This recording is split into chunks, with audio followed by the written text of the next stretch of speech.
એ ભગવાનનો સ્મરણ કરીને પછી આગળ જવા દેતા હતા. અને જો વચ્ચે જો કોઈ મનની અંદર જો કોઈ વિચાર આવે તો એ પોતે એ જે આગળ માળા કરી હોય 10 માળા એ ફેલ ગણવામાં આવે, એટલે કે એ કેન્સલ ગણવામાં આવે કે માળા કરી જ નથી. ત્યાર પછી ફરીથી એ માળા શરૂ કરવાની. આવી રીતે મુક્તાનંદ સ્વામી પોતે એ માળા કરતા હતા.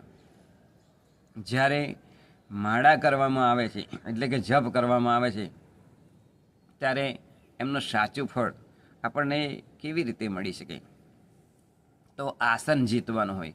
આપણું જે આસન હોય, ઘણા વ્યક્તિઓ એ પોતે આસનની અંદર બેસે છે તો પલોટી વાળીને બેસવાનું હોય તો એ આસન જીતવું. બાબા રામદેવ ઘણા બધા આસનો બતાવે